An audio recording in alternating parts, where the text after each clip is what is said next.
오늘 벌써 13번째 시간이에요. 이제 곧 다가갑니다. 이제 거의 다 끝나갑니다. 좀 힘을 내시고, 오늘이 무슨 날이죠? 구약의 마지막 날입니다. 신약은 짧습니다. 4-5번만 하면 끝납니다. 거의 구약이 길어요. 그래서 오늘 마지막 포로기한 시대 2번째 시간하고 신구약 중간 시대로 이제 오늘 구약을 마칠 거예요. 정신 바짝 차리시고 따라오십시오. 자, 켜주세요. 자, 우리 계속 보는 겁니다. 자, 931년에 우리가 무슨 일이 있었다 그랬죠? 왕국이 분열이 됐습니다. 어디와 어디로 분열이 된다? 북이스라엘과 남유다로 분열이 되었다. 자, 우리가 7위 하면 뭘 생각한다 그랬죠? 북이스라엘의 멸망을 생각해라. 어느 나라에 의해서 멸망되었다? 아수르입니다. 자, 586 하면 우리 뭐 생각나죠? 성전 파괴, 유다 멸망. 어느 나라에 의해서? 바벨론에 의해서. 이렇게 아수르 다음에 어느 나라일까요? 바벨론. 오늘 계속 나갈 거지만 바벨론 다음엔 어느 나라일까요? 우리 지난 시간에 포로기한 때 배웠죠? 538의 고레스 칙령 생각해서 페르시아로 넘어가는 겁니다. 이게 바로 어디에 나오냐면 다니엘의 7장부터 시작하는 그 예언 부분에 미래에 나타날 나라들에 대한 소개들이 있습니다. 페르시아를 넘어가면 어느 나라가 올까요? 헬라가 올 겁니다. 헬라는 어느 나라일까요? 그리스예요. 그리스. 그 왕이 누굴까요? 알렉산더. 그래서 오늘 신구약 중간 시대에도 들어갈 겁니다. 그 다음에는 어느 나라가 올까요? 로마. 그래서 우리가 요것만 기억을 하고 있으면 돼요. 세계사는 그렇게 흘러갈 거고 구속의 역사는 거기에 따라서 우리가 공부를 하고 있습니다. 그래서 자, 우리 그래도 한번 이제 많은 거지 커트 합니다. 자, 첫 번째부터 한번 가볼게요. 머릿속으로 한번, 여기 보지 말고 자, 생각한 거 한번 합니다. 우리 르 시작합니다. 뭐죠? 첫째 왕 르호보암입니다. 자, 우리가 보암직 했을 때 얌얌 아비암 먹고 나니 어떤 힘이 날까요? 아싸. 사하면 뭐가 생각나죠? 여호사밧. 5번째 왕은 누굴까요? 여호람. 자, 그 다음에 6번째 왕은 누가 될까요? 아하시아가 되는 겁니다. 7번째는 이세벨의 딸인 아달랴가 되는 거고, 다 죽인 줄 알았습니다. 그러나 요아이만 남았네. 요아스가 남았습니다. 그 다음 왕은 누구다? 아마도 아마샤가 될 거고, 자, 10번째 왕은 처음에 웃으면서 시작합니다.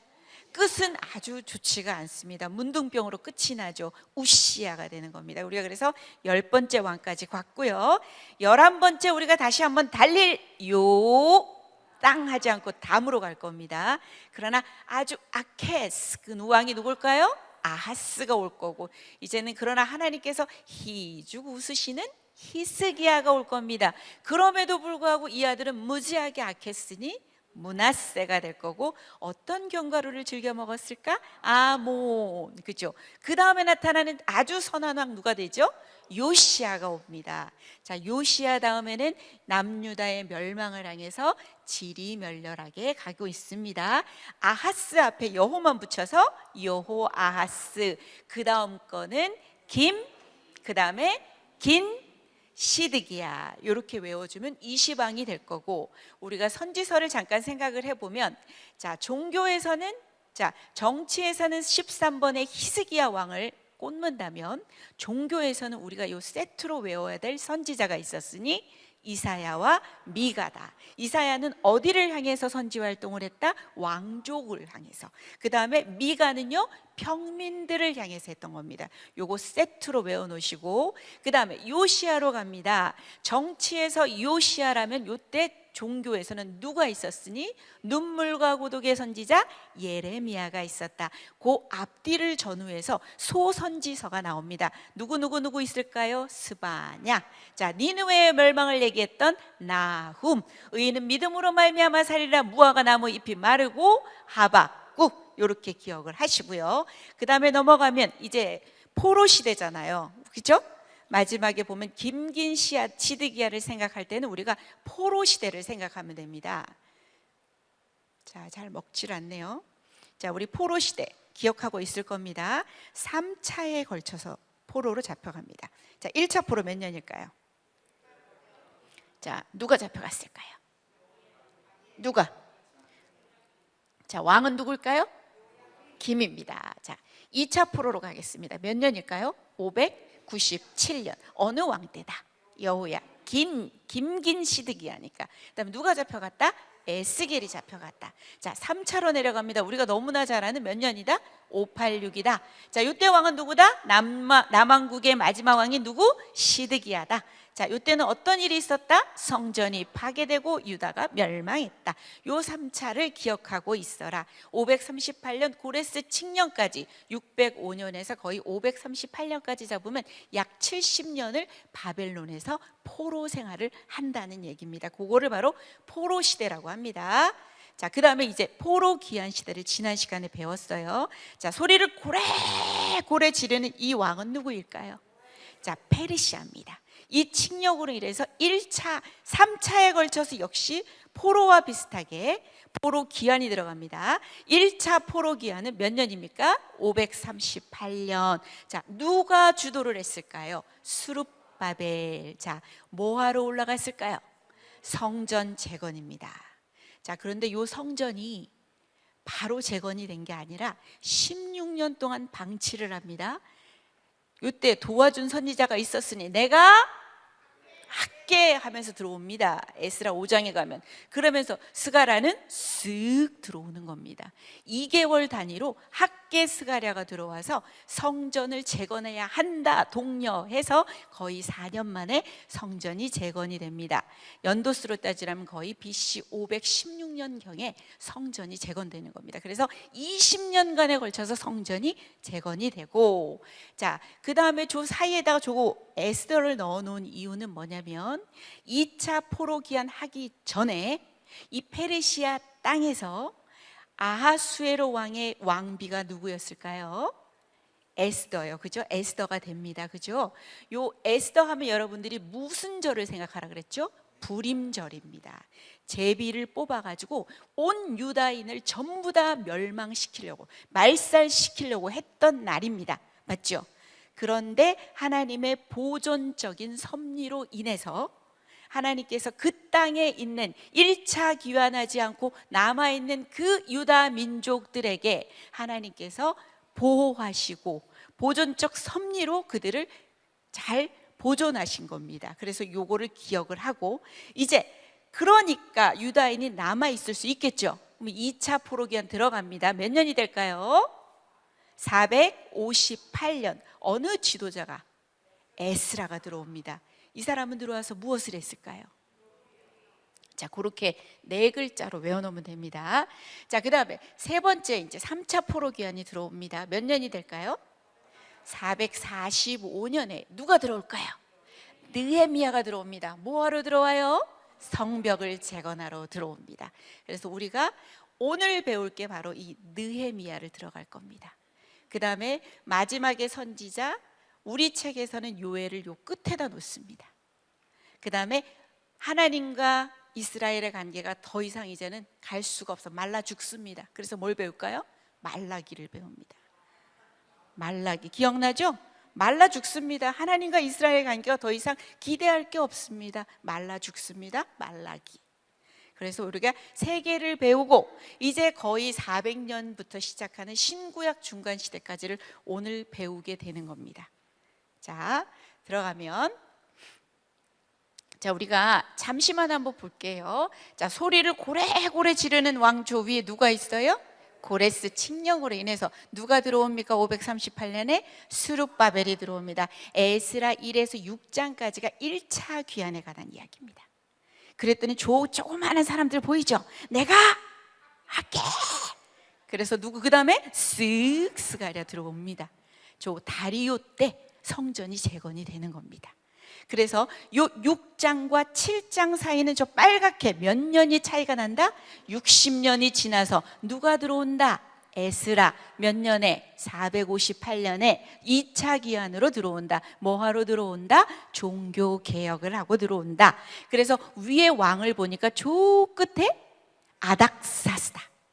아하수에로는 페르시아에 남아있는 페르시아의 에스더 왕비를 생각하면 되는 거예요. 그래서 오늘 에스라와 느헤미야는 전부 아닥사스다 왕이에요. 자, 그래서 에스라는 7에서 10장까지 에스라의 2차 기한에 대한 이야기가 나올 거고, 오늘 마지막에 나오는 저 3차 기한이 445년에 느헤미야. 자, 오늘 13장까지 있고요. 그 다음에 무엇하러 들어온다? 성벽 재건. 그것만 기억하십시오. 첫 번째 뭐하러 들어온다? 성전 재건. 두 번째 에스라 뭐하러 들어온다? 종교개혁. 세 번째 느헤미야 뭐하러 들어온다? 성벽 재건. 그거를 기억하시면서 여러분들이 성경책을 읽으면 좀 더 이해할 수가 있어요. 쉽게 들어갑니다. 자, 느헤미야입니다. 연도수로 따지자면 우리가 몇 년에 들어온다 그랬죠? 445년입니다. 한 415년, 우리 책에 나온 것을 기본으로 해서 넣었고요. 자, 무너지고 회파된 삶의 성벽에 기도와 말씀의 벽돌로 세워가는 겁니다. 의미를 두자면, 그죠? 어떻게 보면 교회의 사명이기도 하죠. 무너지고 회파된 삶의 성벽들, 그것을 기도와 말씀으로 재건, 다시 세우는 겁니다. 그죠? 그래서 오늘은 느헤미야에 대해서 들어갑니다. 자, 이게 잘 안 먹습니다. 왜 그럴까요? 자, 요한님 때 너무 많습니다. 자, 재건입니다. 자, 요거 기억하십시오. 재건, 다시 세우는 겁니다. 자, 다시 세워요. 그래서 요 느헤미야는 두 부분으로 나오면 성벽을 재건하는 이야기가 나오고 앞에, 그 다음에는 8장부터 7장부터 넘어가서 성전이 이제 성벽 재건이죠. 성벽 재건 후에 에스라의 율법 재교육에 대한 이야기가 이제 그다음 나올 겁니다. 그래서 1장에부터는 이제 자세하게 살펴볼 거지만 느헤미야의 중보기도가 있고, 느헤미야가 그 먼 페르시아에서 예루살렘까지 원정을 옵니다. 마치 에스라가 왔던 것처럼. 그 다음에 건축의 시도가 있었는데 여전히 성전 재건과 동일하게 무엇이 있었을 것 같아요? 방해꾼들이 있습니다. 그럼에도 불구하고 6장에서 건축이 완성이 됩니다. 자, 그 다음에 두 번째 내용은 뭐냐면 7에서 13장까지는 율법 백성을 재교육하는 스토리가 나옵니다. 그래서 율법을 교육합니다. 8장에 들어가면. 그래서 백성의 회개도 있고 쭉 내려오다 보면 12장에 성벽을 봉헌하고 13장에 잠깐 느헤미야가 페르시아에 갔다 왔는데 그 사이에 또 엉망이 되어버린 예루살렘. 끝이 없습니다. 도대체 이 죄의 문제가 해결이 되지 않습니다. 자, 이야기를 끝으로 여러분들이 생각할 건 뭐냐면 메시아 대망입니다. 답이 없구나. 갔다 와서도 답이 없네. 우리에게는 오로지 예수님밖에 없네. 그러면서 구약의 끝은 예수님을 마라나타 하면서 기다리면서 우리가 마치 예수님 부활 승천 후에 재림을 기다리는 마음으로 마라나타를 하는 것처럼 끊임없이 예수님을 그리워하고 오셨으면 좋겠다 그러면서 그런 이야기로 향해 가는 겁니다. 자, 핵심 구절, 요 성벽이 얼마 만에 만들어졌을까요? 52일 만에 만들어집니다.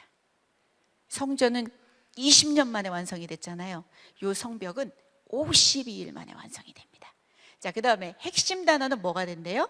성벽이 됩니다. 성벽 재건이니까 무조건 성벽만 외우면 되는 겁니다. 그래서 고대 성벽이 없는 도성은 어떨까요? 적 앞에서 대책이 없는 겁니다. 그죠? 예루살렘이 그 성벽을 다시 갖는다는 건 무슨 의미일까?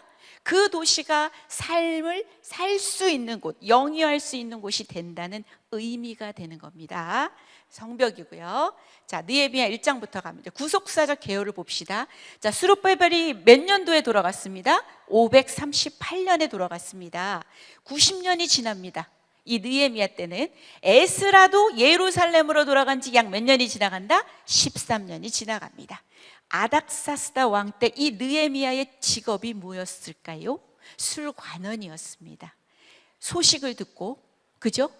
왕에게 접근해서 예루살렘에 갈 수 있도록 허락을 받아냅니다. 그래서 BC 몇 년에 돌아가죠? 445년에 성벽 재건을 시작을 합니다. 그 다음에 이 마지막에 건축의 의미는 뭐가 되냐면 보호가 되는 겁니다. 보호. 하나님의 백성으로 이제 정체성을 회복한 백성에게 하나님께서 보호의 장치를 마련하는 겁니다. 그래서 이게 느헤미야서의 구속사적 개요라고 우리 책에 나와 있는 내용입니다. 자, 1장에 느헤미야의 기도가 들어갑니다. 무엇으로 먼저 시작한다? 기도로 시작합니다. 자, 배경은 어디다? 누구 왕 때다? 아닥사스다. 아닥사스다 왕 때 20년의 장소는 수산궁입니다. 자, 그리고 형제 하나니가 와서, 하나나라고 써있는데 하나니가 와서 보고를 합니다. 예루살렘의 성벽이 무너졌고 성문이 불탔다고 하는 소식을 이 느헤미야가 듣게 됩니다. 느헤미야는 어떤 반응을 보였을까요? 울고 앉아서 금식하고 하나님께 기도하는 장면이 여러분이 느헤미야 1장을 읽게 되면 나오게 될 겁니다. 자, 그다음에 4번 느헤미야가 기도를 합니다. 자, 기도의 순서를 좀 잘 보세요. 먼저 이 느헤미야는 하나님을 찬양합니다. 그리고 두 번째는 자신과 이스라엘의 백성의 죄를 자백합니다. 그러고 나서 세 번째는 언약을 바탕으로 해서 그 언약을 이루어 달라고 기도를 합니다. 그 다음에 마지막에 간구는 뭐냐면, 제가 이제는 왕 앞에서 은혜를 입어서 은혜를 입도록 도와주세요 라는 기도를 하는 겁니다. 자, 이렇게 우리의 기도는 어떻게 보면 거꾸로 가잖아요, 그죠? 근데 이 느헤미야 기도는 하나님을 찬양합니다.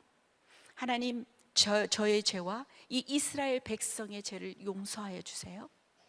하나님, 우리가 비록 떠났다가, 우리가 하나님 말씀을 불순종해서 저 먼 이국 땅으로 떠났다가 하나님이 은혜를 베푸셔서 이제 다시 돌아왔는데, 모세에게 말씀하신 그 언약대로 돌아와서 우리가 회개하고 우리가 하나님께로 돌아오면 하나님께서 우리를 다시 회복시켜 주실 것이라는 그 언약을 바탕으로 기도합니다. 하나님, 이제 하나님께서 제게 은혜를 베풀어 주셔서 왕에게 가까이 갈 수 있도록, 왕에게 가서 어떻게 지혜롭게 접근하며 하나님께 은혜를 구합니다 라고 이렇게 기도하는 것들이 느헤미야 1장에 소개가 됩니다. 그래서 왕이 그때 이 느헤미야의 직업은 뭐였다고요? 술 맡은 관원이에요. 술 맡은 관원이라 그래서 하급 관료가 아니에요. 어떤 관료였을 거야? 고위급 관료예요. 왕의 최측근 옆에서 볼 수 있는 관료예요. 요거는 무슨 일 때문에 그럴까? 왕의 음모, 암살 음모가 늘 있는 거예요. 이 술에도 독을 탈 수가 있는 거야. 먼저 맛을 보는 거야, 그죠? 엄청나게 가깝고 신뢰할 수 있는 사람만이 할 수 있는 직업이죠. 근데 자, 2장에 보세요. 이렇게 술관원이었다는 얘기입니다. 자, 그림으로 보시죠. 술관원입니다. 늘 가까이 모실 거 아니에요, 그죠? 자, 그런데 예루살렘을 이제 가기 위해서 이제 작업이 들어갑니다. 자, 그래서 느헤미야 얼굴을 보니까 얼굴에 수심이 가득한 거야. 그런데 왕 앞에서 이렇게 수심이 가득하면 될까요? 안 될까요? 안 되죠. 감히 누구 앞이라고. 근데 왕이 말합니다. 네가 병이 없거늘 어찌하여 얼굴에 수심이 있느냐? 이는 필연 네 마음에 근심이 있다. 그때 내가 크게 두려워하여 뭐라고 말합니까? 지혜롭게 접근을 합니다. 왕이여, 우리 내 고향집 저기가 성벽이 다 무너져가지고 그걸 고치러 들어가야 되겠습니다 라고 말하지 않고 뭐라고 얘기할까요? 내 조상들의 묘실이 있는 성읍이 황폐하고 성문이 불탔다. 고대 근동 이때는요, 이 조상들의 묘실에 대한 것들에 대해서는 아마 생각들을 되게 잘 이렇게 뭐랄까, 이것을 잘 인정해주고 이해해주는 것 같습니다. 그래서 느헤미야가 이렇게 지혜로운 접근으로 들어갑니다. 내가 그러니까 어찌 얼굴에 근심이 없겠습니까? 라면서 이렇게 얘기를 하는 거죠. 그러니까 왕이 말합니다. 네가 무엇을 원하느냐? 그랬더니 바로 어떻게 대답하죠? 내가 곧 하늘에 하나님께 잠시 묵도를 하는 겁니다. 그러고 나서 말합니다. 왕이 만일 좋게 여기시고 종이 왕의 목전에서 은혜를 얻었으면 나를 유다 땅 나의 조상들의 묘실이 있는 성읍에 보내어 그 성을 건축하게 하옵소서라고 얘기를 합니다. 자, 그런데 보세요. 그때 누구도 왕 곁에 앉아 있다고 얘기하죠. 자, 왕후가 있으니까 이 왕도 좀 뽐내고 싶을 거 아니에요. 그래서 잘 아마 술술 잘 풀리는 것 같습니다. 자, 그러면서 느헤미야가 요구를, 자, 느헤미야 너 그러면 거기서 몇 년 있다 올래 얘기를 했으니까, 근데 우리 책에는 나오진 않지만 몇 년을 있을까요? 12년을 요구합니다. 12년입니다. 13장에 가게 되면 12년 동안 있다가 잠시 1년 동안 다시 갔다가 느헤미야가 돌아옵니다. 그때 다시 돌아오니까 그 예루살렘은 또한 엉망이 되어버린 것이죠. 그래서 왕에게 이렇게 은혜를 입고, 자 2장에 보면 그래서 하나님의 선한 손이 나를 도우심으로, 자 먼저 요구를 하겠죠. 저 먼 길까지 가려면 통행 증서가 필요하겠죠. 그 다음에 성벽을 쌓거나 이렇게 하려면은 어떤 살림에 대한 그런 것들 요청할 수 있겠죠, 그죠? 그래서 이런 요청들이 들어가고, 왕은 군대 장관도 붙여주고 기병까지 동행을 시켜줍니다.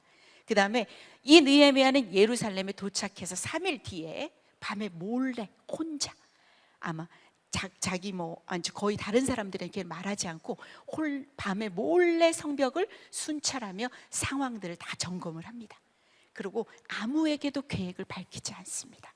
철저하게 준비합니다. 평신도 사역자잖아요, 느헤미야.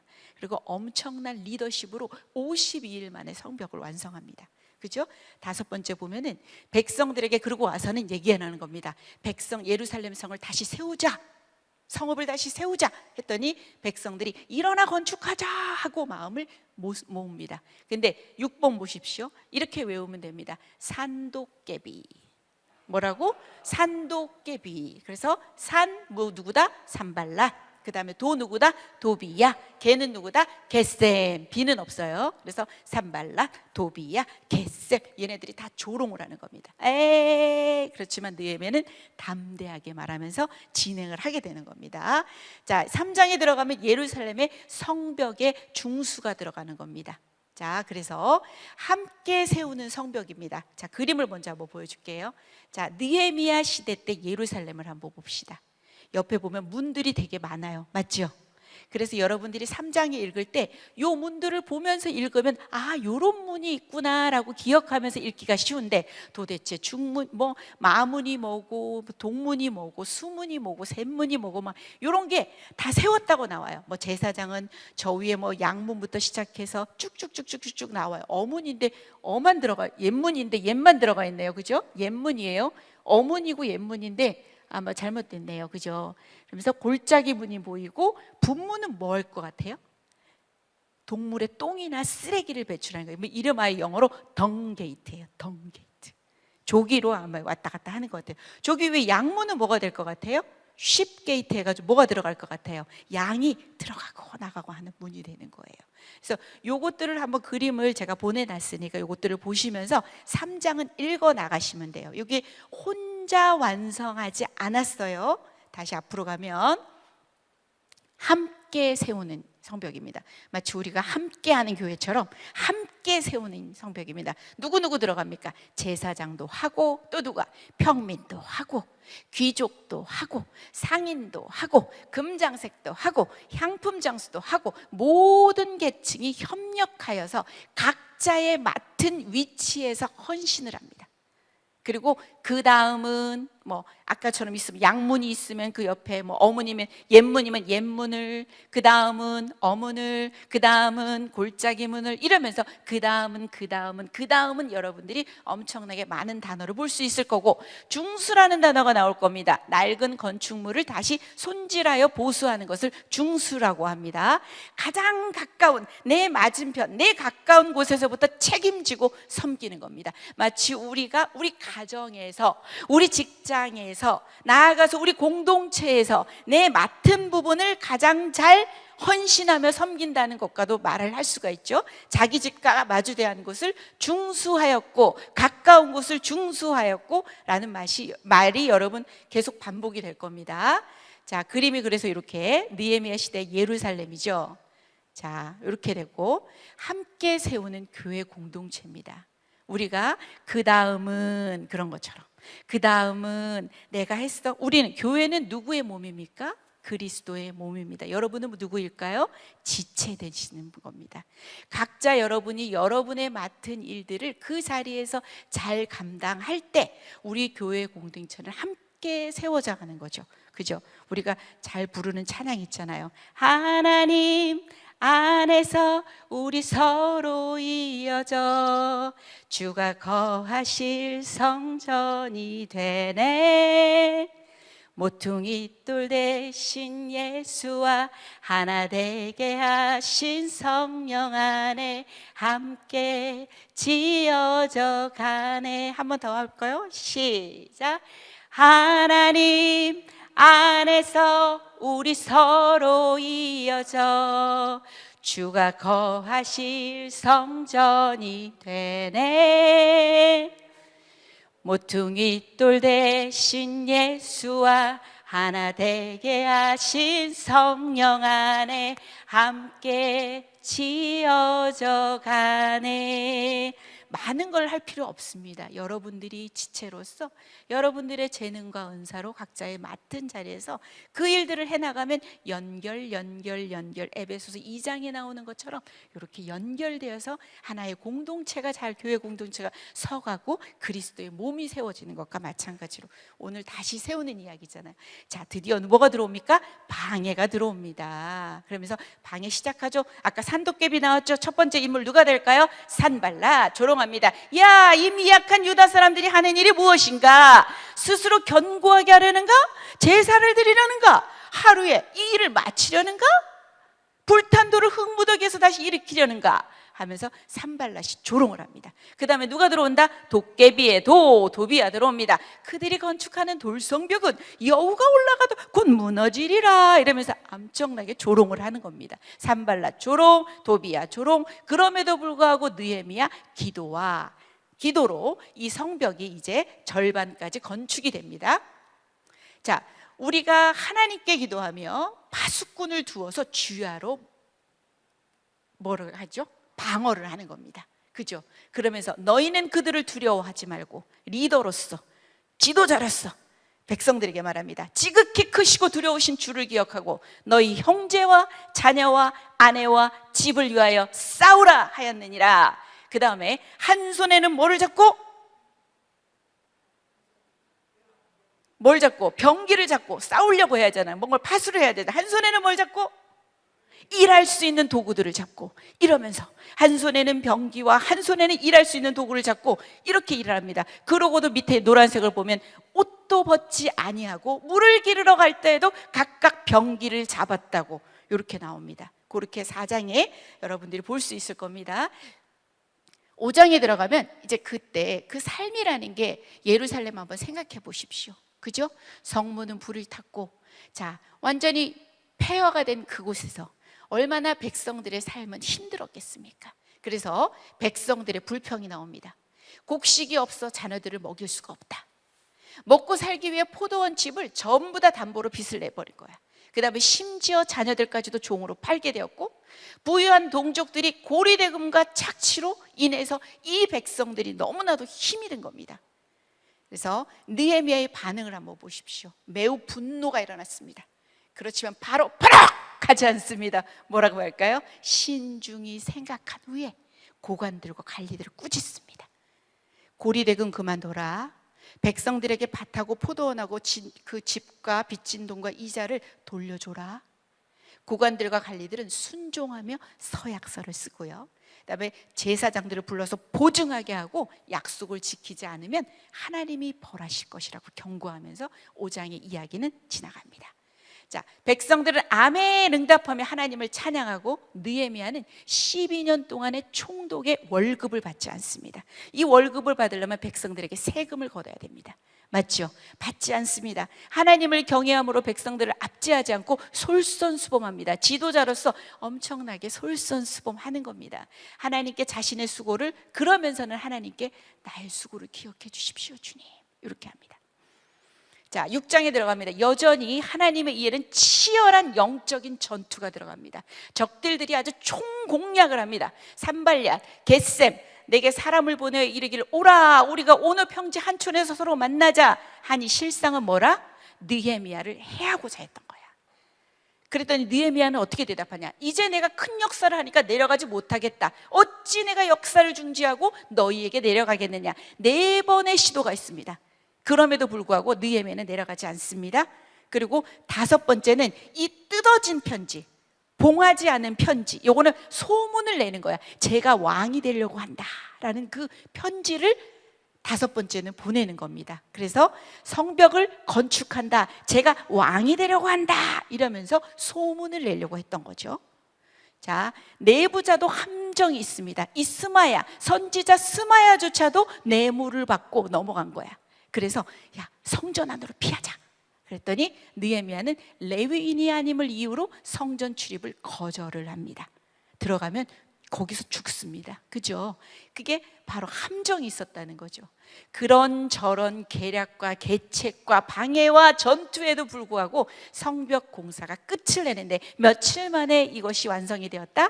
52일 만에 완성이 되고, 유다에서는 요 도비야, 도깨비의 도비야와 동맹한 자가 아주 많았습니다. 나중에 보게 되면 이 도비야가 아주 성전 안에서 방을 하나 떡 차지하고 있습니다.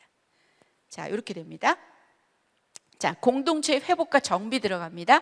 성벽 완공을 했습니다. 그 다음에 조치를 취해야죠. 성문에 문지기 세우고 노래하는 자 들어가고 레위 사람들이 세워지고 하나니와 하나냐를 세워서 예루살렘의 안전을 도모하게 하고, 그 다음에 성문은 문지기가 항상 지키게 한다. 2번째, 족보를 찾아가지고 그 계보대로 백성을 다 등록을 합니다. 그리고 귀한 자들의 명단이 나올 거예요. 그 다음에 백성들의 헌금을 할 거고, 그 다음에 정비 후에 자기들 성읍에 가서 거주를 하게 됩니다. 자, 요거는 누구일 것 같아요? 에스라예요. 에스라가 몇 년에 들어왔어요? 458년에 뭐하러 들어왔죠? 종교 개혁을 하고 들어왔습니다. 자, 우리 아까 그림에서 수문이 있었죠? 수문. 자, 수문이 뭐냐면 워터게이트 해가지고 수문이에요. 그 수문 앞 광장에서, 여러분이 너무나 그 유명한 수문 앞 광장에서 바로 에스라가 통독 대사경회를 하는 겁니다. 이제 8장으로 넘어갑니다. 이야기는 예루살렘 대부흥 사경회가 열어집니다. 그래서 율법을 낭독하고 백성들의 반응이 나오는데, 7째 달 초하루에 어디에 모인다? 수문 앞 광장에 모입니다. 그 다음에 누가? 학사 에스라가 하나님의 율법책을 낭독을 합니다. 자, 그럴 때 이 백성들이 말씀을 들을 때 일어서고 경청하고 아멘, 아멘, 아멘 화답하고 엎드려 예배하고, 그 다음에 레위인들은 말씀을 잘 모를 거 아니에요. 이 백성들이 말씀을 막 해석해줘서 백성들의 이해를 돕습니다. 자, 부흥대 사경회가 지금 진행 중입니다. 자, 회개와 기쁨이 들어옵니다. 백성이 이 율법의 말씀을 듣고 어떻게 됐다고요? 다 울습니다. 그렇게 못 살았던 우리의 그런 신세들을 보면서도 울 수도 있고, 그죠? 그러면서 총독 느헤미야와 제사장 겸 학사 에스라와 백성을 가르치는 레위 사람들이 이 백성들에게, 얘들아, 오늘은 너희 하나님 여호와의 성일이다. 슬퍼하지 마. 울지도 말어. 그러면서 느헤미야가 또 말하기를, 너희는 가서 살찐 것을 먹고 단 것을 마시고 준비하지 못한 사람에게는 나누어 주고, 이날은 주의 성일이야. 근심하지 마. 여호와를 인해 기뻐하는 것이 너희의 힘이야. 이러면서 느헤미야가 말을 합니다. 자, 그래서 3번에 초막절이 회복이 됩니다. 하나님 말씀에 더욱 집중을 합니다. 족장들도 집중하고 제사장들 집중하고 레위인들도 집중하고, 이제는 스스로 에스라에게 모입니다. 말씀을 듣고자, 말씀을 듣고 싶어서 율법의 말씀을 밝히 알고자 하여 학사 에스라에게 이 사람들이 모입니다. 초막절을 지키라는 명령을 발견했어요. 이것이 바로 이제 순종으로 이어지다 보니까 초막절을 지키게 되는 겁니다. 순종으로. 그냥 말씀에서 끝나는 게 아니라, 아, 초막절을 지키라고 했구나. 아, 그럼 우리가 초막절을 지켜야겠네. 그러면서 초막절을 지키는 거고, 여호수아 시대 이후에 처음 있는 온전한 초막절 행사로 진행이 됩니다. 일주일 동안 계속하여 율법을 낭독합니다. 말씀에는 이렇게 능력이 있습니다. 맞죠? 여러분들이 말씀이 여러분들을 다시 세웁니다. 맞죠? 그죠? 우리에게 말씀은 재창조의 능력이 있는 겁니다. 그죠? 그 어떤 것도 안 되지만 말씀이 들어오면, 거기다 에스겔의 성령께서 임하시면 죽었던 마른 뼈와 같은 애들이 힘줄이 생기고 근육이 생기고 다시금 생기가 나서, 그죠? 살아나는 것처럼 이렇게 버려지고 힘들었던 이 백성들의 마음 가운데 말씀이 들어오니까 전부 다 이렇게 살아나고 울고 자복하고 기뻐하고, 자, 이런. 그 다음에 9장에서 이제 724 집회입니다. 724 집회가 뭐냐면 7월 24일에 이제 백성들이 죄를 자복을 하는 거예요. 말씀이 들어왔잖아요. 금식하고 베옷을 입고 티끌을 무릅쓰고 이방 사람들과 그동안, 그럼에도 불구하고 돌아와서도 이방 사람들하고 결혼을 하고, 그런데 여기서 절교하고 자신의 죄와 조상들의 허물을 자복합니다. 그 다음에 회개 기도를 합니다. 먼저 하나님의 창조에 대한 찬양을 드립니다. 그 다음에 그동안 쭉쭉쭉 여러분이 느헤미야 9장을 읽어보시면 지나온 구약의 그런 사건들을 눈에 보실 겁니다. 그동안 베푸신 하나님의 은혜에 대한 감사, 그럼에도 불구하고 거기에 있었던 반역들, 그럼에도 하나님께서 지금까지 지키신 것에 대한 감사, 그 다음에 이 고난 가운데에서도 하나님의 자비를 간구하고, 마지막에 보면 이 반복적인 죄에도 하나님은 인내와 자비와 용서로 우리에게 계속됩니다. 맞죠? 계속되잖아요. 여러분이 구약의 역사를 창세기부터 보셨지만 그 하나님의 이해할 수 없는 끈질기고 일관된 사랑에 대해서 여러분이 보시는 거잖아요. 그죠? 끊임없이 선지자들에게 보내서 돌아와라, 인내하시고 자비하시는 용서의 하나님이 지속되는 겁니다. 자, 9장이 됐고 10장에 이제 언약의 임봉이라는 얘기는 서명을 하는 겁니다. 자, 그래서 언약에 임봉한 자들이 나옵니다. 총독, 제사장, 레위인, 방백들이 다 언약 문서에 서명을 합니다. 그 내용은 뭐가 되냐면 백성 전체가 언약을 하는데 첫 번째 뭐가 된다고요? 이방인과 혼인을 금지한다. 두 번째는 뭐가 될까요? 안식일과 무엇을 지킨다? 안식년을 준수한다. 안식일을 지킨다는 것은 시간의 주인이신 하나님을 인정하는 겁니다. 그죠? 그 다음에 세 번째 갑니다. 성전을 유지하고 제사를 지원한다는 얘기는 뭐냐면 이 성전 지원을 유지하고 제사를 지원하기 위해서는 우리의 물질이 또한 포함이 들어갑니다. 맞죠? 그죠? 그래서 레위기에 가면, 말라기 가면 11조 왜 안 하니? 하면서 그런 얘기도 나오잖아요. 그죠? 이렇게 성전세를 납부해야 되고, 재물을 준비해야 되고, 첫 열매와 11조, 레위인에게 11조를 바치고, 레위인은 그 중에 10분의 1을 제사장에게 바치고, 이런 것들에 대한 임봉, 서명이 되는 거예요. 10장에서 서명하고 있죠? 자, 서명을 합니다. 자, 11장 넘어가면 인구를 이제 예루살렘에다가 이제 성벽이 만들어졌습니다. 이제 그 안에다가 인구를 재배치를 합니다. 그래서 백성의 지도자들이 먼저 솔선수범해서 예루살렘에 거주합니다. 그곳은 위험한 곳입니다. 맞죠? 적의 침입이 언제든지 있을 수 있고, 그죠? 그곳은 위험한데 지도자들이 먼저 예루살렘에 살겠다고 솔선수범을 합니다. 남은 백성의 10분의 1은 예루살렘에 살고 10분의 9는 다른 성읍에서 거주하게 하는데, 이때 자원한 백성이 있습니다. 이 자원한 백성들을 향해서는 백성들이 모두 축복을 하였다고 얘기가 나옵니다. 자, 살기 싫었겠죠? 그죠? 쉽지 않았겠죠? 그죠? 뭐가 안정되고 뭐가 안전이 보호된 곳이 아니잖아요. 그죠? 그럼에도 불구하고 먼저 솔선수범하고 또 스스로 살겠다고 먼저 자원하고, 그죠? 예루살렘에 거주한 사람들의 명단들을 여러분이 11장에서 보게 될 거고요. 다른 성읍에 거주한 백성들에 대한 이야기들도 나올 거고요. 드디어 이제 12장에서 무엇을 한다? 성벽을 봉헌을 하는 겁니다. 그래서 제사장과 레위인의 족보가 앞쪽에 좀 나와요. 그러다가 성벽 봉헌을 하는데 레위인들을 온 지역에서 불러 모아서 성전 봉헌식을 준비를 합니다. 찬양대를 정결하게 하고 백성과 성문과 성벽도 정결하게 합니다. 그다음에 찬양대의 행진입니다. 그래서 두 찬양대가 이렇게 가고 이렇게 가가지고, 자, 성벽 위를 돌면서 한 팀은 느헤미야가 인도하고 다른 한 팀은 에스라가 인도해서 두 팀이 바로 성벽 위에서 이렇게 행진을 하게 됩니다. 찬양과 악기로 성을 돌면서 하나님께 영광을 돌립니다. 자, 13장 1절에 가면은 모세의 율법을 낭독하다가 암몬과 모압 사람은 하나님의 총회에 들어오지 못함을 깨달아, 신명기에 나오는 말씀이잖아요. 그래서 백성들이 이방 사람들과 섞인 무리를 분리를 합니다. 그 뒤 이야기로 조금만 내려가잖아. 느헤미야가 페르시아 아닥사스다 왕에게 잠시 다니러 갑니다.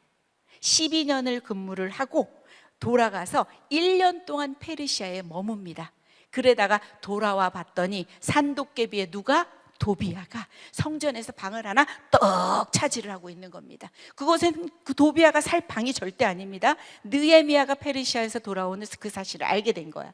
레위인들이 또 11조를 방치를 하는 거야. 왜냐하면 레위인은 11조가 들어와야 먹고 살 수 있어. 그 사람들은 분깃이 없잖아. 여러분 알죠? 여호수아에서 봤죠? 땅을 기업으로 받았어요? 못 받았어요? 못 받았죠. 이 사람들의 기업은 뭡니까? 하나님이십니다. 그렇기 때문에 이 사람들을 먹여 살려야 되는 거야. 이 사람들은 오로지 성전에서 봉사하고 율법을 연구하고 그런 일들을 할 수 있도록 우리가 11조를 내어서 그 사람들이 할 수 있도록 해야 되는데, 그것이 안 되니까 이 사람들이 어떻게 된다? 생계를 쫓아서 잡을 찾아서 온 지역으로 떠나가는 겁니다. 없어졌어요. 관리 책임자들을 꾸짖고 이제 회복을 막 시키는 거죠, 느헤미야가. 자, 그 다음에 안식일을 또 범합니다. 안식일에 대한 준수 아까 나왔죠? 아까 서명했어요, 안 했어요? 했지요. 그런데 안식일에 다시 장이 열립니다. 무역이 성행하는 모습을 목격을 하게 됩니다. 성문을 닫고 외부 상인들의 접근을 차단을 시킵니다. 그 다음에 분명히 이방 결혼도 있었어요, 없었어요? 있었죠. 유다 사람들이 아스돗과 암몬과 모압 여인들과 결혼을 하는 거야.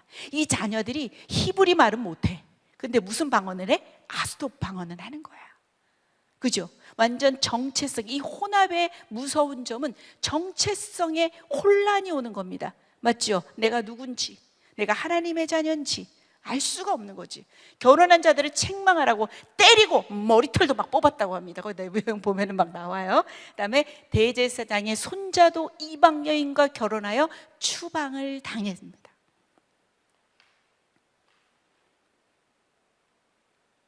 자, 답이 없잖아요. 그죠? 그렇지 않아요? 아무리 느헤미야가 들어와서 성벽을 52일 만에 재건을 하고 막 개혁들을 막 했어. 언약의 서명까지 전부 다 했어. 느헤미야 잠시 다녀온 그 시간에 모든 것들이 다 무너져 있어. 어떻게 보면 제가 아까 초반에 말씀드린 것처럼 답이 없어요. 창조 시대에 창조, 타락, 홍수, 바벨탑에 답이 없었던 것처럼 여전히 구약을 끝으로 달려가는데도 포로로 갔다 왔어. 포로 귀환했어. 그럼에도 불구하고 답이 없어요. 죄 앞에서 무너지지 않는 사람이 아무도 없어요. 죄의 문제를 해결할 어떤 누구가 없어요. 그래서 우리는 누구를 대망할 수밖에 없다? 그리스도를 대망하는 겁니다. 성경은 처음부터 끝까지 온통 그리스도에 대한 이야기고, 그리스도가 우리를 구속하고 우리를 회복해서 에덴의 회복에 이르는 종말론적 구속의 역사를 기록하고 있는 거예요. 이제 요엘로 넘어갑니다. 요엘. 자, 요엘하면 여러분들 뭐 생각나요? 요엘하면 뭐 생각나요? 생각나는 거 없어요?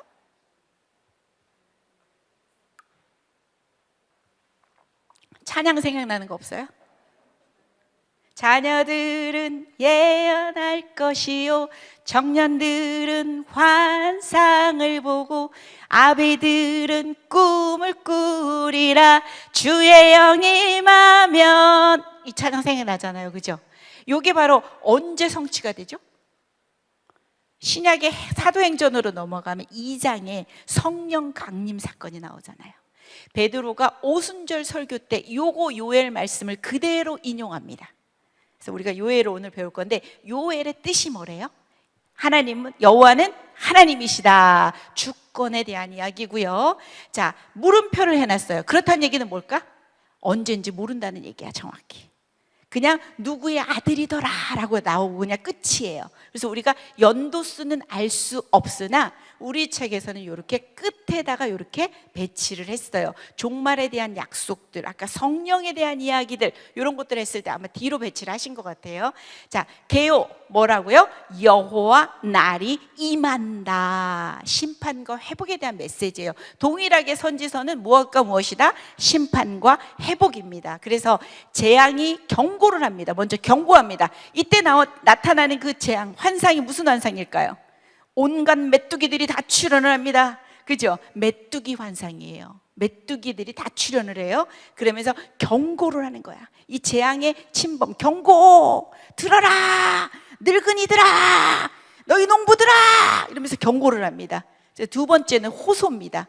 자, 마지막 순간에 희망이고, 그럼에도 불구하고 돌아서라. 그러면서 너희들 옷만 찢지 말고 제발 마음을 좀 찢어라. 너희들이 옷만 찢어서 될 일이냐? 마음을 좀 찢어라. 돌아와라.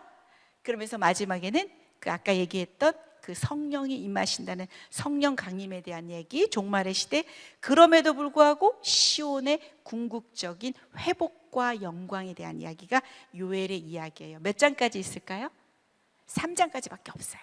자, 아주 짧아요. 읽기가 쉬울 거예요. 자, 메뚜기 총출동이요. 자, 누구 메뚜기 먼저 나올까요? 팥중이 나오고요. 그 다음 누구 나올까요? 메뚜기 나오고요. 그 다음 누구 나올까요? 느치가 나오고, 그 다음에는 황충이 나올 겁니다. 이렇게 메뚜기가 총출동을 하게 됩니다.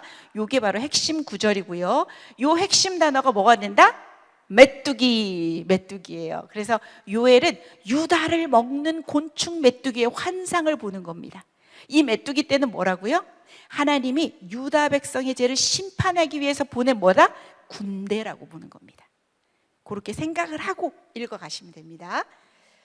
자, 1장은요 심판의 경고입니다. 그래서 이 메뚜기 재앙의 환상을 보여주면서 늙은이들에게 얘기합니다. 늙은이들아, 너희의 날에, 너희 조상들의 날에 이런 일이 있었느냐? 전무후무한 메뚜기 환상, 그 때를 보면서, 여러분 출애굽기에서도 메뚜기 재앙이 있었죠. 한번 지나가고 나면 온 곡식들을 전부 다 먹어버리고 싹 없어집니다. 그죠? 그 다음에 농부들에게도 합니다. 농부들아, 너희는 부끄러워할지어다. 이는 밀과 보리 때문이라 밭의 소산이 다 없어졌다.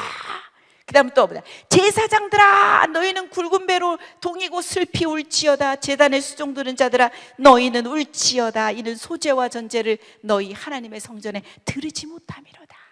전무후무한 메뚜기 떼가 들판을 아주 황폐하게 하는 심판에 대한 이야기입니다. 그죠? 경고하는 겁니다.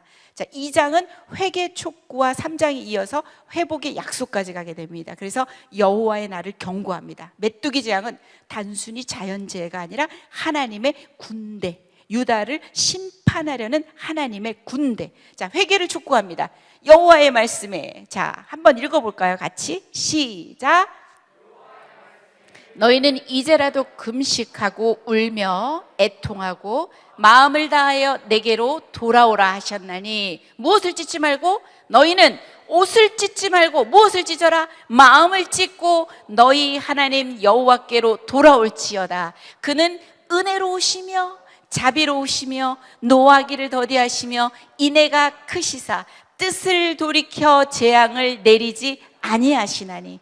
다 이 회개도 형식이 돼버린 거예요. 그냥 옷만 찢으면 모든 것이 다 해결이 되는 걸로 생각을 하는 거예요. 그러지 마. 너희들 마음을 찢어볼래? 마음, 너의 그 자기 중심성이 그 마음을 한번 찢을래? 하나님께서는 이렇게 마음을 찢으라고 얘기가 나옵니다. 자, 그 다음에 회복을 약속합니다. 앞에서 메뚜기들이 전부 다녀가니까 엄청나게 모든 피해가 있었겠죠. 그러나 하나님께서는 너희에게 갚아주겠다고 이렇게 2장 25절에서는 말씀을 하시고요. 그 다음에 4번에는 이제 성령 강림의 약속에 대한 것들을 합니다. 자, 그 후에 같이 읽겠습니다. 시작. 그 후에 내가 내 영을 만민에게 부어주리니 너희 자녀들이 장래일을 말할 것이며 너희 늙은이는 꿈을 꾸며 너희 젊은이는 이상을 볼 것이며 하면서 뒤에 이어집니다. 자, 그때 같이 읽겠습니다. 그때 내가 또 내 영을 남종과 여종에게 부어줄 것이며 누구든지 여호와의 이름을 부르는 자는 구원을 얻으리니 남은 자 중에 나 여호와의 부름을 받을 자가 있을 것임이니라 라면서 나오고요.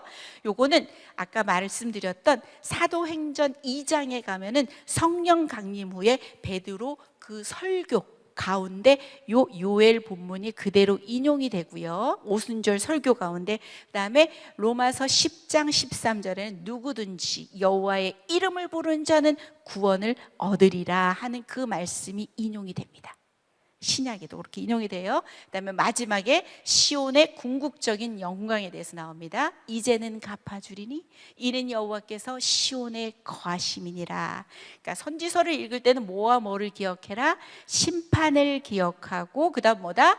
회복에 대한 메시지들이 항상 있어요. 물론 몇 가지는 그렇게 안 나온 것도 있지만 대부분의 이야기는 죄에 대한 심판, 그럼에도 불구하고 하나님의 사랑은 우리를 회복시키신다. 자, 그래서 마지막 날에 찬양이 나오는 거잖아요. 그죠? 같이 한번 찬양 한번 해봐요. 시작. 마지막 날에 내가 나의 영으로 모든 백성에게 부어 주리라. 자녀들은 예언할 것이요 청년들은 환상을 보고 아비들은 꿈을 꾸리라. 주의 영이 임하면, 한 번 더, 자녀들은 예언할 것이요 청년들은 환상을 보고 아비들은 꿈을 꾸리라. 주의 영이 임하면, 성령이여 성령 이여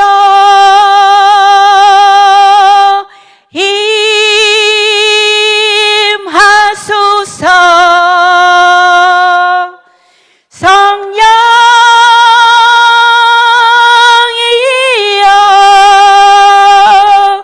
우리에게 임하소서. 자, 예언도 하고 환상을 보고 꿈을 꾸리라. 아멘.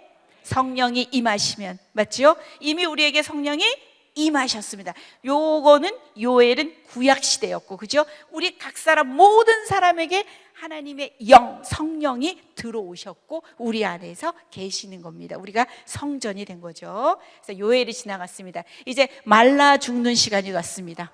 이제 이스라엘과 하나님의 관계는 말라 죽습니다. 그래서 뭐다? 말라기. 말라기를 쓴 사람이 누구다? 말라 아니고요, 말라기. 말라라고 하면 안 돼요. 뭐 신명 뭐죠? 뭐에 있었어요?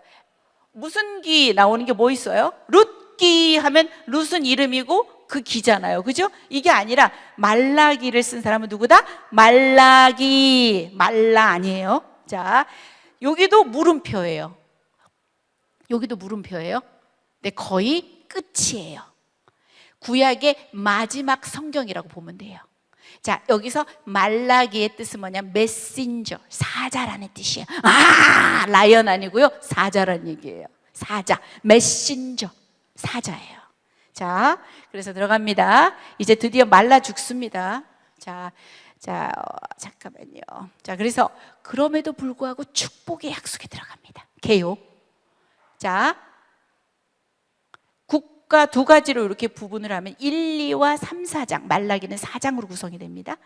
국가 공동체가 저지르는 현재의 죄, 공동체 1, 2장, 부패한 제사장들에게 경고한 후에 일반 대중들에게도 경고를 합니다. 두 번째, 다가오는 여호와의 날에 대한 이야기를 합니다. 하나님께서 직접 축복을 하십니다. 그 다음에 약속을 하시고 구약의 마지막 성경을 끝으로 여러분이 알다시피 400년의 긴 침묵이 들어갑니다. 더 이상 구약의 말라기 이후에 성경이 없습니다. 없습니다. 자, 조금 이따 다시 더 얘기할게요. 자, 핵심 구절 한번, 요거는 그럼에도 불구하고 예배의 회복에 대한 이야기거든요. 같이 한번 읽어볼게요. 시작. 만군의 여호와가 이르노라. 해 뜨는 곳에서부터 해 지는 곳까지의 이방 민족 중에서 내 이름이 크게 될 것이라.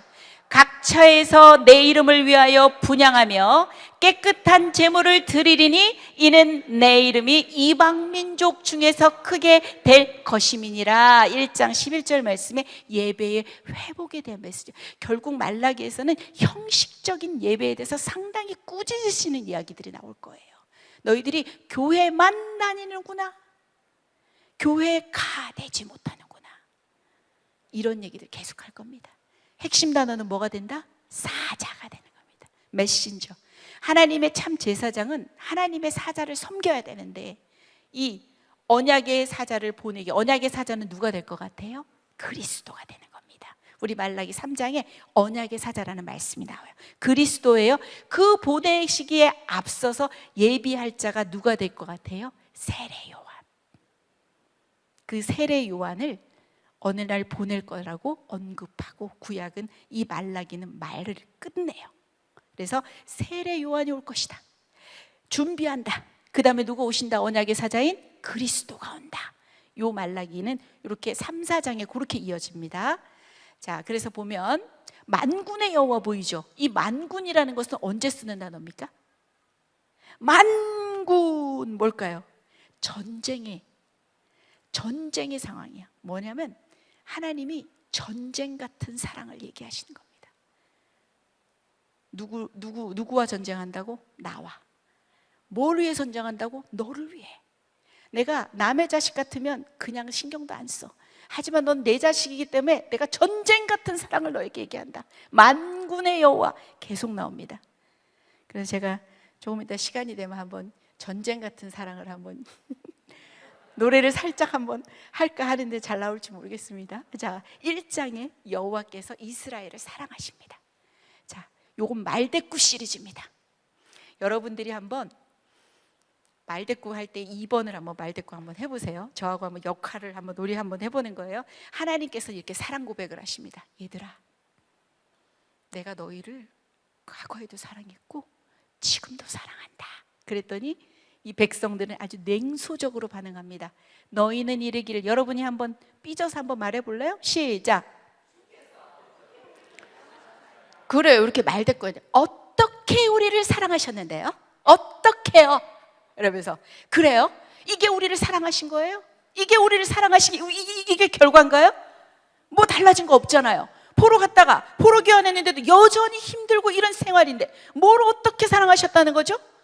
이렇게 질문하면서 항변하는 겁니다. 그러면서 하나님은 에서보다 야곱을 택하신 것을 그 밑에 말씀으로 얘기를 하십니다. 내가 있잖아, 에서와 야곱이 있는데 에서는 미워했고 야곱은 내가 택했다. 언약의 사랑을 얘기하시는 거예요. 한 번 딱 사랑하시면 절대로 놓지 않으시는. 여러분 야곱 잘 알잖아요. 야곱이 어떤 인물입니까? 속이는 자. 130살이 되어서 아이고 내가 아주 험악한 세월을 살았습니다. 그 정도로 자기중심적이고 이기적인 사람입니다. 그럼에도 불구하고 하나님이 한 번 택했어. 끝까지 가시는 전쟁 같은 사랑. 하나님의 사랑과 우리의 사랑에는 간격이 있습니다. 그죠? 그 하나님의 사랑을 우리가 알 수가 없어. 우리는 그 사랑을 알 수가 없어. 하나님은 사랑했대. 어떻게 사랑하셨는데요? 뭘요? 다른 거 없잖아요. 교회 나와보니까 뭐 다른 거 별로 변화된 것도 없고 뭐 달라진 것도 없는데요? 뭐 이런 의미가 될 수 있는 거예요. 예배 회복시켰죠. 성전 재건 들어와서 성전 재건해서 예배 회복시켰죠. 에스라 와서 말씀 가르쳤죠. 회개했죠. 했는데도 불구하고 느헤미야 지났죠. 이 말라기는 보면 에스라도 죽고 아마 느헤미야도 죽고 제일 끝에 인물일 겁니다. 그러니까 다 죽고 나니까 여전히 모든 것이 형식화되고 엄청나게 타락되는 그 이야기들을 이 안에 사는 거예요. 지금 보면 아주 말대꾸를 팍팍한데 계속 나옵니다. 말대꾸 한번 보세요. 말대꾸가 얼마나 많이 나오는지. 자, 그 다음에 제사장과 백성들의 죄를 대해서 얘기를 하는데, 내 이름을 멸시하는 제사장들아, 내 만군의 여호와가 너희에게 이르길. 또 만군이 나오죠. 아들은 그 아버지를, 종은 그 주인을 공경한다. 내가 아버지인데 나를 공경함이 너희들이 어디 있어? 내가 주인인데 너희들이 나를 두려워해? 이랬더니 뭐라고 말해요? 여러분 말씀해 보세요. 시작. 그래요. 우리가 어떻게 주의 이름을 멸시했는데요? 이러면서 아주 이렇게 말대꾸를 팍팍 하는 거죠. 부정한 제사를 드는 겁니다. 흠이 있고 눈 멀고 병들고 저는 짐승을 제물로 드리는 겁니다. 여러분, 흠 없는 제물을 드리는 게 하나님을 위하는 겁니까? 나를 위하는 겁니까? 나를 위하는 거죠. 왜냐? 우리의 흠이 있음이 흠 없는 제물에게 가고 흠 없는 제물의 흠 없음이 우리에게 오는 겁니다. 흠 있는 제물을 드리면 하나님이 고기를 씹다가 질겨서 못 드시나요? 그런가요? 아니에요. 우리를 위한 거예요. 우리를 위한 거. 흠 없는 것을 우리가 예수 그리스도의 피로 인해서 그 예수 그리스도의 그 희생, 예수님의 흠 없음을 우리가 받는 겁니다. 우리의 흠 있음을 모두 그 동물에게 전가를 하고 그 흠 없음을 우리가 받는 거면 결국은 이 흠이 없는 제물은 우리를 위한 겁니다. 우리를 위한 거. 잘못 알고 있는 거죠. 하나님한테 그냥 우리가 어떻게 보면 거래, 나 뭐 좋은 거 드리니까 좋은 거 주셔야 되지 않겠어요? 나 많이 드리는데 많이 주셔야 되지 않겠어요? 이게 아니라, 그죠? 책망을 합니다. 야, 너 그거 한번 총독한테 들어볼래? 너 한번 총독한테 드려봐. 그가 너를 기뻐하겠으면 너 받아줄 것 같아? 하나님께서 이렇게 책망을 하십니다. 하나님의 마음은 어떠냐면 너희가 제단 위에 헛되이 불사르지 못하게 하기 위해서, 여러분 노란 글씨 읽어보세요. 시작. 네, 교회 문을 닫았으면 좋겠다 얘들아. 교회 문 닫고 싶구나. 이제 형식적인 예배는 그만해라. 그만해라. 내가 너희를 기뻐하지 않고 너희가 손으로 드리는 것을 받지도 않을 거야. 그래서 하나님의 마음인 거예요. 자, 제사장들이 타락을 합니다. 제사장에 대한 경고 들어갑니다.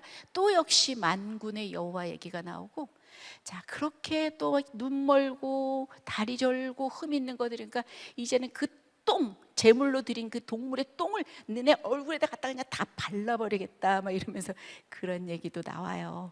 그죠? 제사장들에 대한 경고고요. 3번에 보면은 레위와 세운 언약을 파기합니다. 레위와 세운 나의 언약은 생명과 평강의 언약이에요. 우리는 이것을 율법이라 생각하고 우리를 얽매이는 어떤 족쇄처럼 생각을 하지만 하나님께서 주신 그 언약은 생명이고 우리에게 평안이에요. 우리가 순종하고 나아갈 때는, 그죠?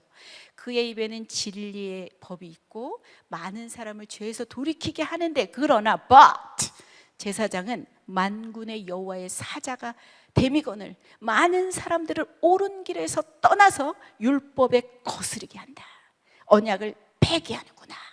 모든 백성 앞에서 멸시와 천대를 당하게 하였다 라면서 제사장들에 대한 이야기들을 하는 거예요.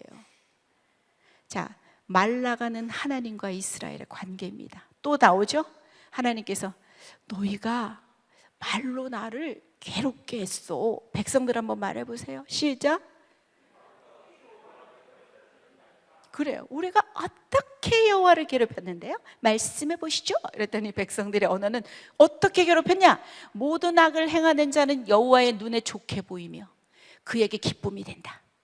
또 정의의 하나님이 어디 계시냐? 이러면서 백성들이 이렇게 하나님의 괴롭혀 드린 그 말들입니다. 그 백성들의 언어 행태입니다. 자, 3장. 그래서 주의 사자와 심판의 날입니다. 만군의 여호와 계속 나옵니다. 전쟁 같은 사랑입니다. 내가 너희들을 포기할 수가 없다. 내가 너희를 향한 나의 마음을 포기할 수가 없다. 끝까지 싸워서 너를 얻겠다. 보라, 내가 내 사자를 보낸다.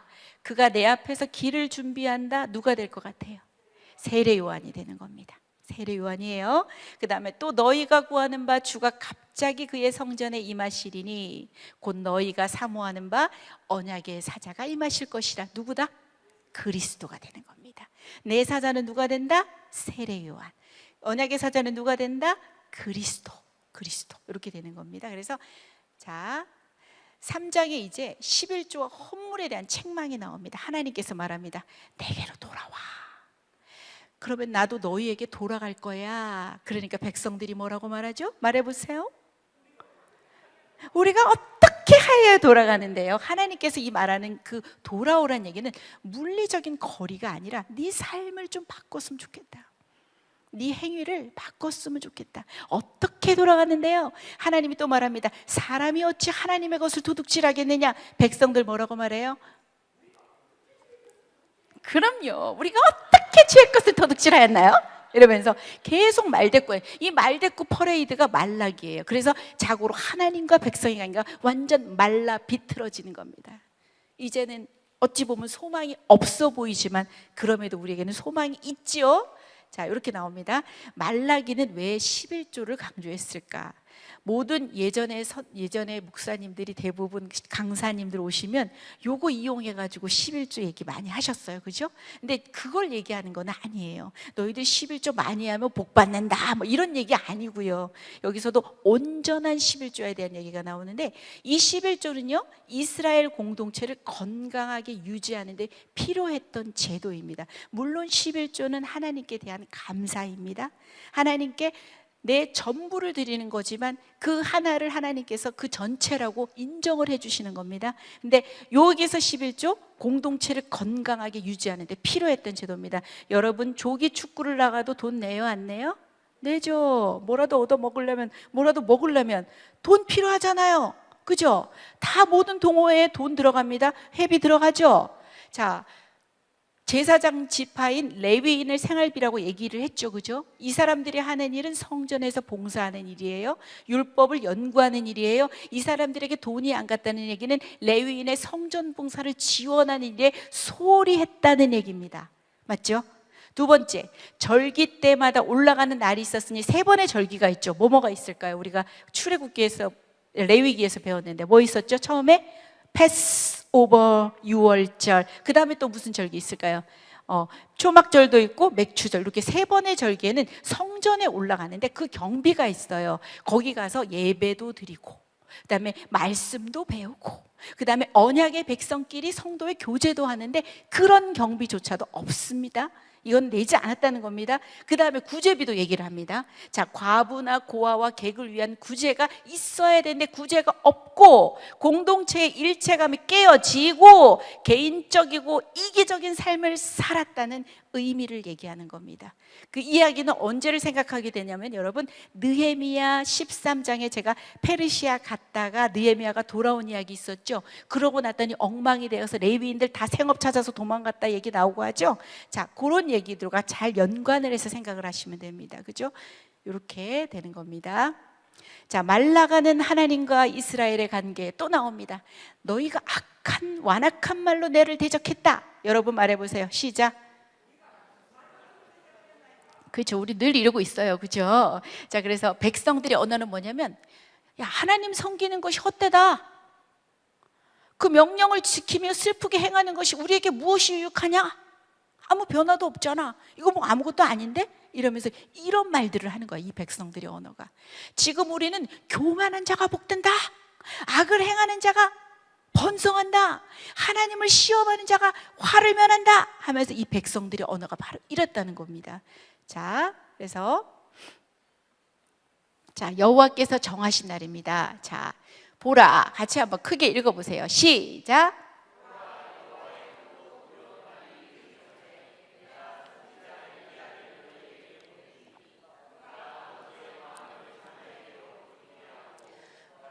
마음을 그들의 아버지에게로 돌이키게 하리라. 돌이키지 아니하면 두렵건대 내가 와서 저주로 그 땅을 칠까 하노라 하시니라.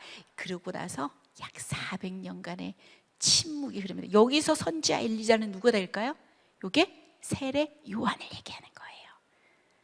자, 돌이킨다는 거, 회개하게끔 한다는 거죠. 그죠? 그다음에 약 400년의 침묵이 흘러갑니다. 세례 요한을 통해서 예언의 침묵이 비로소 깨어지고 성취되는데 마태복음 11장 14절과 누가복음 1장 17절에 요 말씀이 인용이 됩니다. 예언이고 성취 이렇게 나옵니다. 자, 그래서 신구약 중간 시대가 이제 말라기를 끝으로 구약의 성경은 더 이상 없습니다. 그죠? 이제는 그 400년부터 우리 책에서는 BC 5년경을 예수님의 탄생으로 봅니다. 우리는 영을 AD 시작하는 그것을 우리는 예수님의 탄생으로 보잖아요. 우리 책과 아마 연구자료나 이런 것들을 통해서 봤을 때 BC 5년에 예수님께서 태어나신다고 보면 되는 거예요.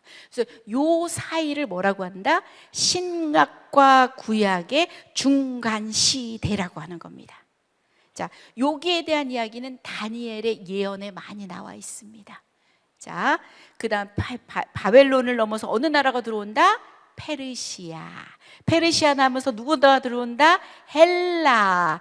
헬라를 넘어서 로마 지나갈 겁니다. 보세요. 자, 신구약 중간 시대입니다. 여러분, 제가 전체적인 얘기 그냥 한번 이야기를 쭉 훑어 드릴게요. 한번 봐서는 여러분들이 막 이해가 쉽게 되지는 않으나, 아, 이렇게 흘러가는구나. 우리 책에서도 딱 한 2장 정도밖에 얘기를 하지 않아요. 자세하게 하려고 하면 엄청나게 많이 할 수 있지만 우리 책에 나온 내용을 기본으로 해서 갈게요. 자, 페르시아가 망하면 이제 누구 나라 들어온다? 헬라의 왕이 누구다? 알렉산더. BC 한 331년경에 페르시아를 무너뜨리고 알렉산더가 왕이 됩니다. 그 다음에 그리스 헬라가 시작이 되는데 이 사람은 돌연사를 합니다. 331년인데 323년이면 몇 년만 더 살았을까요? 거의 10년도 못 살았습니다. 그러면서 알렉산더가 나이 33세에 급사를 해버립니다. 후계자가 없어요. 그래서 누가 분할 통치를 하게 된다? 그 밑에 있는 네 장군이 분할 통치를 하게 됩니다. 자, 그래서 딱 2가지만 두 개만 생각하면 돼요. 네 장군을 전부 다 생각할 필요가 없어요. 따라합니다. 프톨레미. 자, 이거는 프톨레마이오스라고 하는데 더 짧게 그냥 프톨레미. 애굽 통치. 자, 프톨레미 왕조는 애굽을 통치합니다. 애굽이니까 밑에 있죠, 그죠? 그 다음에 갑니다. 셀레우코스. 말이 어렵죠? 셀레우코스. 이 사람은 저 위에 있는 시리아 지역을 통치합니다. 그 사이에 누가 있어요? 이스라엘. 고래 싸움에 새우등 터집니다. 여기서 지배했다가 여기서 지배했다가 여기서 지배했다. 고래 싸움에 새우등 터진데 여러분은 프톨레미와 셀루코스만 생각을 하세요. 거의 198년까지 애굽을 통치하는 프톨레미가 비교적 평온하게 이 지역을 다스렸어요. 198년까지는. 자, 아직 거의 이제 뭐 신약을 향해서 가는데요. 자, 그런데 BC 뭐가 있었죠? 요게 보세요. 지도가 좀 보여요? 요 중간에 있는 예루살렘 동그라미 빨간색 보이죠? 여기 바로 고래 싸움에 새우등 터지듯이 족이 있는 겁니다.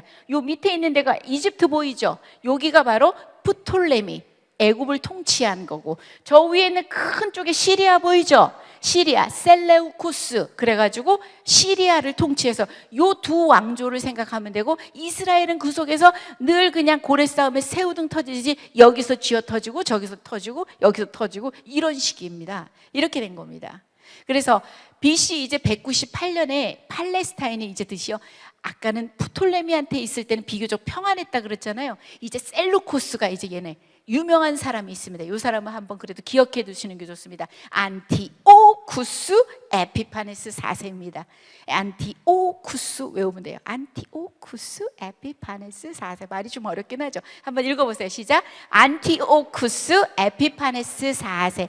에피파네스란 뜻은 신의 현현이라 할 정도로 이 사람은 진짜 이 악랄하게 소문이 엄청난 왕이었어요. 이스라엘의 종교와 그들의 정체성을 포기하고 다 헬라 문화로 다 들어와라 이러면서 격스키기를 아주 강조를 합니다. 그 다음에 예루살렘에 들어가서 성전에 모세가 법에 의해서 부정한 짐승으로 규정된 무엇을 제물로 바쳤다? 돼지를 제물로 바칩니다. 그 다음에 제우스 신상을 성전에도 떡하니 배치를 하고 무엇을 금한다? 이스라엘의 전통인 할례를 금합니다. 그 다음에 많은 유대인을 뭐로 팔아넘긴다? 노예로 팔아넘긴다. 그러니 유대인들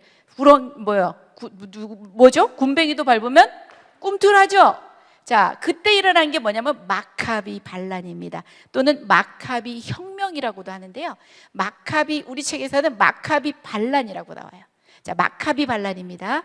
이에 격분한 제사장 마따디아라는 사람과 그 다섯 아들이 중심이 되어서 BC 167년경에 예루살렘을 탈환하고 성전을 회복하고 깨끗하게 합니다. 이것을 기념하는 절기가 뭐가 된다고요? 수전절. 우리 구약에는 수전절이 나오지 않습니다. 그러나 요한복음 10장 22절에 가잖아. 예루살렘에 수전절이 이르니 때는 겨울이라. 수전절은 바로 이 신구약 중간 시대에 생긴 거구나 라고 기억하시면 돼요. 그 다음에 하스모니안 시대가 드디어 얘네들이 자유를 얻게 되죠. 167년경부터 거의 63년까지 약 100년간 오롯이 얘네들이 어떻게 보면 독립을 얻게 되는 시기예요. 그나마도 지나고 나면 63년경에 어느 나라에게 넘어갈 거예요? 이제 로마에게 넘어갑니다. 이 지역은 어느 가문의 통치를 받게 된다? 헤롯 가문의 통치를 받게 된다. 그래서 여러분이 마태복음이나 이런 거 읽다 보면 헤롯에 대한 이야기들이 막 나오잖아요, 그죠? 이렇게 넘어간다는 거. 자, 바벨론을 넘어서 어느 나라다? 페르시아. 페르시아 넘어서 어느 나라다? 헬라. 헬라 넘어서 어느 나라다? 로마. 예수님 당시에는 어느 나라의 지배를 받고 있었을까요? 로마예요. 자, 그 다음요. 자, 사회적 변화 요 세 가지는 기억을 하고 계십니다. 크게 이렇게만 기억하세요. 언어 통일. 뭐라고요? 자, 뭐로 언어가 통일됐을까? 헬라어. 요즘에 만국 공통어인 영어처럼 헬라어로 통일이 됩니다. 자, 두 번째는 행정 통일. 뭐라고요? 모든 길은 어디로 통한다? 로마로 통한다. 국경은 없었고 잘 발달된 도로로 통해서 모든 이 복음이 아주 쉽게 전파가 될 수 있을 겁니다. 그래서 언어 통일, 행정 통일. 세 번째는 디아스포라예요. 디아스포라가 뭐죠? 흩어져 사는 사람들이잖아요. 거의 막 바벨론 그 포로 때도 그렇고 포로 귀환 이후에도 아마 많은 지역에 흩어져 삽니다. 그래서 사도 바울이 사도행전에 가게 되면 저기 데살로니가 지방에 가서도 회당에서 복음을 전하고, 저기 소아시아 터키의 비시디아 안디옥에 가서도 회당에서 복음을 전했다는 얘기가 나와요. 이 디아스포라의 공동체의 중심이 되는 곳이 어디가 됐을 것 같아요? 회당입니다. 시나고그라고도 하죠. 그래서 율법을 가르치고, 그죠? 공동체의 구심점이 되는 이 회당이 있었으니 복음 전략의 교두보 역할을 한 겁니다. 예수님 당시 이 디아스포라가 얼마나 된다고요? 800만에 이른다고 합니다. 그래서 기독교 초기 기독교 선교의 발판이 되었다는 거예요. 자, 언어 통일. 무엇으로? 무슨 언어? 헬라어. 그죠? 언어 통일하면 뭐 생각난다? 헬라어. 두 번째 행정 통일하면 뭐 생각난다? 도로 생각하세요. 세 번째 뭐다? 디아스포라면 뭐 생각해라? 회당. 이렇게만 생각하면 돼요. 다른 거 기억하지 마세요. 힘들어. 자, 그 다음 정치 세력들도 우리가 봐야 돼. 왜냐하면 요 시대 때 생겨난 거거든. 자, 여러분이 한번 지금은 이제 보세요. 마카비안이 있고 열심당 들어봤죠? 열심당은 뭐래요? 셀로신, 갈릴리 사람 해가지고 우리나라 일제 침략 때 뭐였는 거? 독립투사 생각하면 되는 거예요. 그래서 암살 테러를 하며 투쟁하던 그들을 말하는 거예요. 열심당, 로마를 상대로 자기 나라의 독립을 위해서 암살 투쟁을 했던 사람들입니다. 그 다음에 헤롯당, 유대 지역 분봉왕인 에돔 사람 헤롯의 가문이고, 특히 헤롯 안디바를 추종하던 세력으로 정치적으로는 타협주의자이고 실리주의자들이라. 여러분들 그냥 한번 들어보시면서 넘어가시면 돼요. 아, 이런 정치적인 세력들이 형성이 되었구나. 자, 종교적인 변화에서도 여러분들이 신약에서만 보이는 예수님에게 발목을 잡던 세력들 누구 있었어요? 사두개파. 또 누구 있었어요? 바리새인 있었잖아요. 그런 사람들이 요때 나오는 사람들이에요. 그래서 현실 타협주의자들이라. 사두개파, 자칭 사독의 후예라고 자칭을 하는 거야. 그 다음에 마카비안의 변질된 후예인 하스몬 왕가를 지지하고 헬라화를 주장하면서 부와 권력을 쥐었던 사람입니다. 귀족주의자이고 세족주의자인 당파들을 얘기하고, 이 사람들은 무엇을 없다고 얘기하죠? 육체의 부활이 없다고 말합니다. 두 번째, 이제 바리새파가 나오는 겁니다. 이 사람들은 평민 중심이고 경건주의자들이고 율법을 너무 강조해서 나중에는 완전히 형식적으로, 그죠? 율법만 지켜야 된다고 생각하는, 그렇지만 백성의 선생으로 불리고 지지를 많이 받았던 사람들. 그 다음에 에세네파는 극단적인 경건주의자들이에요. 광야에서 집단 생활을 하던 무리들이고 아마 세례 요한이 에세네파의 일원이었을 것이다 라고 생각하면 되고, 요 사람들이 남긴 유산은 사해사본, 요거 중요하다고 했어요. 자, 그 다음 나갑니다. 이제 거의 다 끝났어요, 여러분. 이 400년의 기간은 뭘까요? 여러분 생각나요? 창세기 50장에서 요셉이 죽죠? 자, 그러고 나서 출애굽기 1장 사이까지는 시간이 얼마가 흘러갈 것 같아요? 거의 400년 넘게 시간이 흘러갑니다. 어떻게 보면 아무 얘기도 없었어요. 하지만 그때 무엇이 일어나고 있었어요? 이스라엘의 민족이 만들어지고 있었어요. 그죠? 나라의 3요소인 백성이 만들어지고 있었다는 거예요. 그래서 보면은 하나님께서, 여러분 같이 한번 읽어볼게요. 시작. 하나님께서 침묵하고 계시는 것이 아니라 오실 메시아의 복음이 온 세계에 전파되며 하나님 나라 회복 운동이 활발하게 전개될 수 있는 여건 조성을 위해 역사하고 계신 것이다. 그렇죠? 요거 바로 하나님께서 일하고 계신다는 거예요. 지금도 마찬가지입니다. 우리의 마라나타는 뭐냐? 이 시대의 구약 시대의 마라나타는 뭐였겠어요? 초림에 오실 예수 그리스도를 기다렸겠죠. 우리의 마라나타는 뭐죠? 예수님 부활 승천 후에 재림까지. 지금도 우리 하나님께서는 역사하고 계십니다. 침묵하시는 것 같지만 침묵하시지 않고 역사하고 계시고, 조건을 이런 활발하게 전개될 수 있도록 계속 하나님께서는 눈에 보이지 않아도, 볼 수 없어도 역사하고 계시는 겁니다. 동일하게 이렇게 생각해 볼 수 있어요. 자, 그래서 우리 주님 다시 오실 길을 만들자. 십자가를 들고 땅끝까지 우린 가리라. 우리 주님 하늘 영광 온 땅 덮을 때 우린 땅끝에서 주를 맞으리. 마라나타 마라나타. 아멘. 주 예수여 오시옵소서. 마라나타 마라나타. 아멘. 주 예수여 오시옵소서. 우리의 소망이죠, 맞죠? 자, 그러면 여러분 신구약 중간시대까지 모두 끝낸 겁니다. 자, 그래서 반복 한번 쫙 하고 끝낼게요. 시대를 한번 말해볼까요? 자, 우리 시대만 갈 거예요. 첫 번째 무슨 시대다? 창조시대. 자, 머릿속에 기억하면 넘어갑니다. 그 다음 무슨 시대다? 족장시대. 그 다음 뭐다? 출애굽 광야시대. 이제는 어디를 향해서 가야 된다? 가나안 정복시대. 그 다음에는 사사시대. 그 다음에는 통일 왕국시대. 그 다음에는 분열 왕국시대. 그 다음에는 포로시대. 그 다음 포로기한 시대. 오늘 마지막으로 배웠던 신구약 중간시대까지 온 겁니다. 자, 그래서 한 번씩만 딱 한번 해볼게요. 창조시대 생각나죠? 여러분들 기억력이 살아있는지 한번 테스트 한번 해보겠습니다. 1에서 11장까지 창세기의 내용이었어요. 원역사입니다. 4가지 사건. 창조. 자, 그 다음에 족장시대, 족장의 역사입니다. 4명의 인물을 말해보세요. 아브라함, 이삭, 야곱, 요셉. 자, 그 다음에 넘어옵니다. 출애굽 광야로 넘어옵니다. 출애굽기는 3개를 기억하라 그랬습니다. 첫 번째 무엇을 기억해라? 구원. 두 번째 뭘 기억해라? 법. 세 번째 뭐다? 성막. 자, 레위기는 밑에 배치가 됩니다. 그죠? 레위기는 시간이 흐르지 않습니다. 무엇에 대해서 얘기를 했습니까? 자, 그래요. 제사, 교제 이런 것들 기억하시면 되고요. 그 다음 넘어갑니다. 출애굽기에서 넘어갑니다. 민수기 갑니다. 3가지만 기억해라. 장소와 세대를 기억하라 그랬어. 그죠? 세대는 첫 번째는 무슨 세대다? 구세대. 마지막으로 들어가는 세대는 뭐다? 신세대. 장소를 한번 기억해 볼까요? 시내산에서 어디까지? 가데스 바네아까지. 두 번째는 뭐다?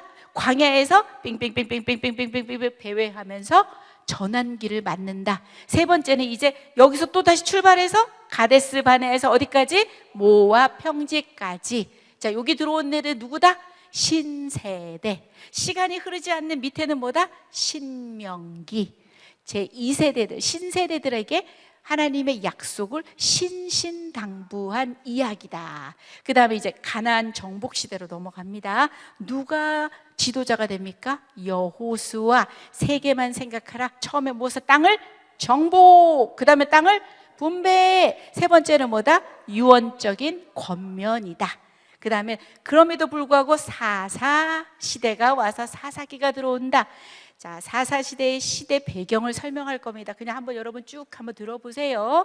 쫓아내지 아니하였고 쫓아내지 못해서 다음 세대가 아닌 다른 세대가 나온 겁니다.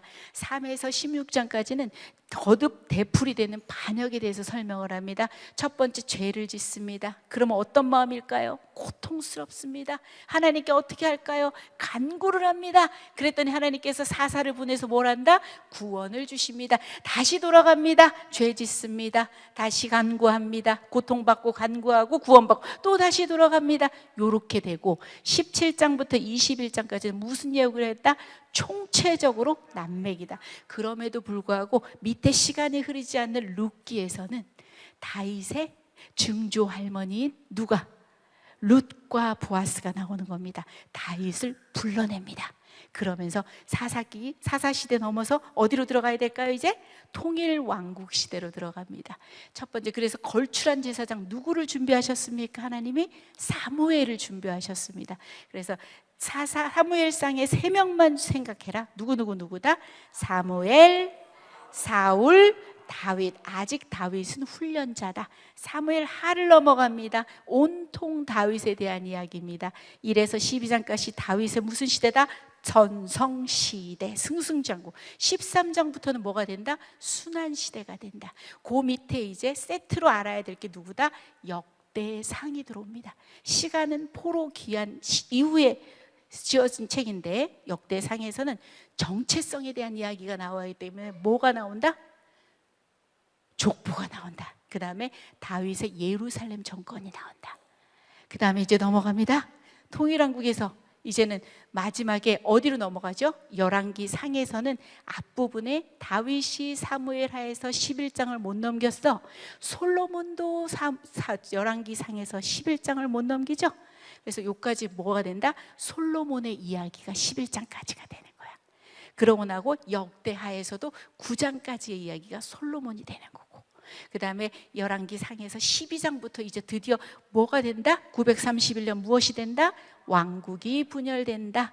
북이스라엘과 남유다로 분열이 된다.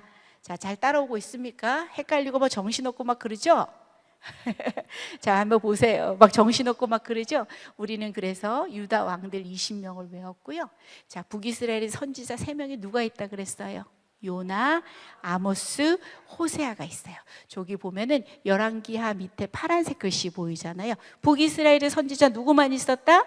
요나, 아모스, 호세아. 자, 그 밑에 내려오니까 북이스라엘은 몇 년도에 망했다? 722년 누구에게 망했다? 아수르에게 망했다. 그러고 내려와 봤더니 자, 18장에 어느 왕이 있더라? 히스기야. 정치에서 히스기야, 종교에서 어떤 선지자 불러올까요? 이사야, 미가 불러오고요. 자, 그 다음에 예레미야, 뭐가 보이죠? 그 다음에 이사야, 미가 다음에 누가 나오죠? 자, 예레미야. 요시야 때가 정치에서 요시야라면 종교에서 누가 되는 거다? 예레미야가 되고, 밑에 나훔, 하박국, 스바냐, 베치가 되죠. 이제 바야흐로 포로 시대로 넘어갑니다. 1차 포로 몇 년일까요? 605년. 어느 왕 때일까요? 여호야김 때. 누가 잡혀갔어요? 다니엘. 2차 포로 누구죠? 몇 년이죠? 597년. 어느 왕 때? 여호야긴 때. 누가 잡혀갔나요? 에스겔이 잡혀갑니다. 3차 포로 몇 년일까요? 586. 자, 누구 왕 때? 시드기야. 어떻게? 성전 파괴, 유다 멸망. 여기서 끝나지 않습니다. 이제 다시 포로로 귀환합니다. 1차 포로 몇 년일까요? 538년. 자, 누가 주도해서 들어옵니까? 스룹바벨이. 왜 들어옵니까? 성전 재건하러 들어옵니다. 2차 귀환 들어옵니다. 몇 년입니까? 458년. 누가 주도합니까? 에스라. 왜 들어왔을까요? 종교개혁입니다. 3차 포로 들어옵니다. 포로 귀환합니다. 몇 년일까요? 445년. 오늘 배웠던 누가 주도합니까? 느헤미야. 뭐하러 들어왔어요? 성벽 재건하러 들어왔습니다. 자, 그래서 에스라 때 성전이 중단됐을 때 내가 학계 쓱 둘에 들어오죠. 학계 스가랴 밑에 보이죠? 자, 그 다음에 우리 포로 시대에서 잠깐 안 했네요. 아까 잡혀갔던 다니엘, 잡혀갔던 에스겔, 오바댜, 에돔에 대한 멸망의 얘기. 예레미야 애가는 그때 망했기 때문에 예레미야 애가를 요 밑에다 놓는 겁니다. 그래서 학계 스가랴 성전 재건 도왔죠. 마지막에 이제 느헤미야 때 보니까 우리 오늘 배웠던 뭐 있죠? 말라가는 거 뭐죠? 말라기. 마지막 날에 내가 나의 영으로 모든 백성에게 부어주리라. 뭐죠? 메뚜기 때 요엘. 이렇게 돼서 구약이 창조 시대부터 신구약 중간 시대까지 이렇게 외워집니다. 제가 이렇게 준비했던 것들을 여러분들이 한번 좀 보시면서 공부를 하시면, 그리고 제가 물었던 것들만 기억을 하시면 여러분들이 자신감이 생길 거예요. 제가 너무 빨리 뭔가를 진행해서 여러분들이 막 머리가 막 혼동이 오고 난리가 막 났을 건데, 그럼에도 불구하고 이 작업을 몇 번만 해보십시오. 그러면 여러분의 것이 됩니다. 깊지는 않을 수 있어요. 하지만 스토리를 모르면 메시지 못 뽑아냅니다. 스토리를 알고 그 시대에 또 어떤 마음이 하나님이 있었는지, 우리가 캐치해야 될 메시지는 뭔지를 알려면 우리가 그래도 공부를 쉬지 않고 해야 되는 거예요. 맞죠? 자, 시간이 다 됐죠? 자, 그러네요. 정확합니다. 아주 명강사예요. 9시 반이에요. 자, 숙제 및 예고입니다. 자, 오늘 배운 느헤미야, 그 다음에 요엘, 말라기. 성경이 아주 짧습니다. 그런데 여러분들 성경 아주 많이 밀렸죠? 그 남은 시간에 읽으시면 될 거예요. 그래서 분량이 적으니까 읽지 못해서 밀린 성경이 있으면 함께 읽어 나가시면 되거나, 또는 다 읽으신 분들은 다음에 또 복음서가 좀 기니까 복음서를 미리 읽으셔도 될 것 같고요. 다음 시간은 신약을 시작합니다. 복음 시대로 넘어가고요. 사복음서를 배우게 될 거고, 자, 오늘 배운 그 느헤미야는 세상의 세력으로부터 우리를 보호하시는 성벽 같으신 분 누구시죠? 그리스도. 전부 다 그리스도 얘기하는 겁니다. 전부 다 그리스도입니다. 그리고 누가 왕이 되신다? 주님이 왕이 되시고. 그리고 아까 그 전쟁 같은 사랑 생각나요?